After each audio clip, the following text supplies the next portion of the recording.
हिमाचल के इन 3 लड़कों ने पूरे प्रदेश का नाम खराब कर दिया। 125 किलो डायनामाइट विस्फोटक के साथ देहरादून में पकड़े गए। तीनों हिमाचल के रहने वाले हैं। ऑल्टो में भरकर ले जा रहे थे डायनामाइट और डेटोनेटर। हिमाचल प्रदेश और आतंकवाद, ये 2 ऐसे शब्द हैं जिनका मेल बड़ी मुश्किल से होता है, क्योंकि हमारा हिमाचल, जिसे हम देवभूमि कहते हैं, जिसकी हवा में शांति है, नदियों में पवित्रता है और पहाड़ों में सुकून है, मगर अब हमारे इस शांति प्रिय राज्य की शांति को भंग करने का कुत्सित प्रयास किया जा रहा है। और ये कोई डर फैलाने के लिए कही गई बात नहीं है। ये डर अब असलियत बनकर हमारी चौखट तक आ चुका है। ताजा मामला उत्तराखंड के देहरादून से सामने आया है, जहां एक ऑल्टो कार में भरकर ले जाया जा रहा 125 किलो विस्फोटक बरामद हुआ है। सिर्फ डायनामाइट ही नहीं, उसमें डेटोनेटर, तारें और बत्तियां भी थीं, यानी बम बनाने की पूरी सामग्री। और सबसे हैरान करने वाली बात यह है कि इस गाड़ी में जो 3 युवक बैठे थे, वो सभी हिमाचल प्रदेश के रहने वाले हैं। एक शिमला जिले के ठियोग से, नाम रिंकू, उम्र 37 साल। दूसरा कोटखाई से, नाम सुनील, उम्र 38 साल। और तीसरा सिरमौर के शिलाई क्षेत्र से, नाम रोहित, उम्र 19 साल। अब आप सोचिए, एक आम सी गाड़ी में बैठकर ये लोग 125 किलो डायनामाइट लेकर घूम रहे थे, और अगर पुलिस की चेकिंग में ये ना पकड़े जाते तो सोचिए ये सामान कहां जाता, किसके हाथ में पड़ता, कहां विस्फोट होता? किसी बाजार में, किसी स्कूल में, किसी दफ्तर में? इन सवालों का जवाब अभी किसी के पास नहीं है, लेकिन इतना जरूर है कि इस गिरफ्तारी ने प्रदेश को हिलाकर रख दिया है। अब सवाल यह है कि क्या ये सब एक इत्तेफाक है, या ये तीनों लड़के सिर्फ तस्करी कर रहे थे, या इनके पीछे कोई बड़ा नेटवर्क है? क्योंकि ये खबर ऐसे वक्त में सामने आई है जब पूरे हिमाचल में कोर्ट्स को उड़ाने की धमकियों का सिलसिला थम नहीं रहा। सिर्फ 2 दिन पहले शिमला, धर्मशाला, नाहन, चंबा, कुल्लू और किन्नौर कोर्ट में ईमेल के जरिए धमकी दी गई कि आरडीएक्स और आईईडी लगाई गई है, और कुछ ही मिनटों में कोर्ट परिसर खाली करवाए गए। बम स्क्वाड, डॉग स्क्वाड, पूरा प्रशासन सतर्क हो गया, लेकिन हर बार की तरह कुछ नहीं मिला। पुलिस अब इस मामले की जांच कर रही है। बताया गया कि धमकी कथित तौर पर अन्ना यूनिवर्सिटी के पूर्व छात्रों के नाम से भेजी गई थी।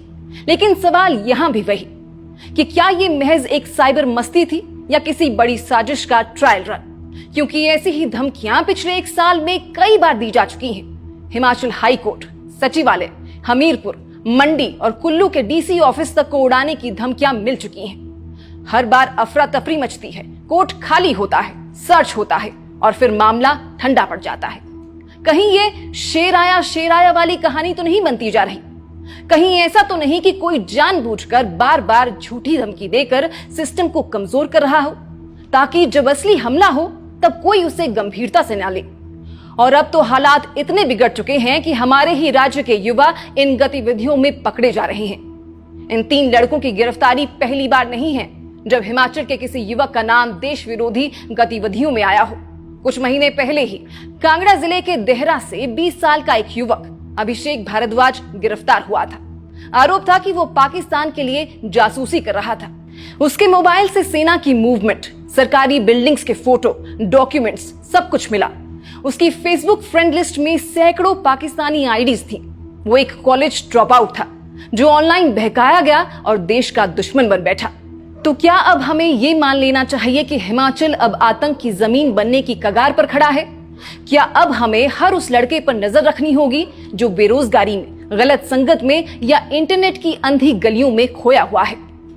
क्योंकि इस बार जो विस्फोटक पकड़ा गया है वो मजाक नहीं है। 125 किलो डायनामाइट कोई छोटी चीज नहीं है। ये एक बड़े शहर को हिला सकता है।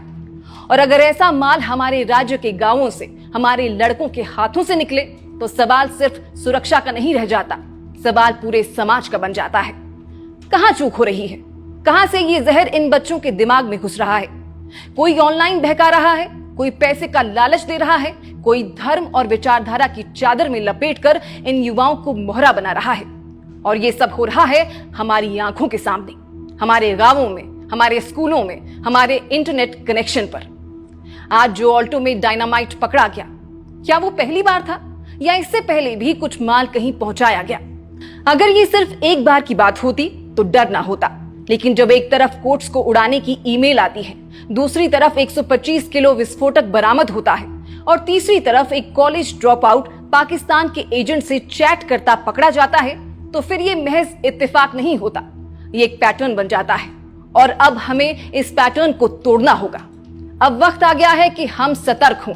सिर्फ पुलिस या प्रशासन नहीं, बल्कि पूरा समाज, हर गांव, हर स्कूल, हर परिवार को अब अलर्ट रहना होगा, क्योंकि जिन हाथों में किताब होनी चाहिए थी, उन हाथों में डेटोनेटर आ गया है। और ये सिर्फ वो लड़के नहीं हारे हैं, पूरा हिमाचल हार रहा है। अब हमें तय करना है कि हम कब तक आंखें मूंद कर कहेंगे ये तो शांत प्रदेश है, हमारे यहां ऐसा कुछ नहीं हो सकता, क्योंकि अब ऐसा हो रहा है और खुलेआम हो रहा है। बाकी इस पूरे विषय पर आपका क्या सोचना है, हमें कमेंट बॉक्स में बताइएगा। आपकी प्रतिक्रियाओं का हमें इंतजार रहेगा। प्रस्तुति पसंद आई हो तो वीडियो को लाइक शेयर जरूर कीजिएगा। अभी फिलहाल के लिए इस खबर में बस इतना ही। नमस्कार।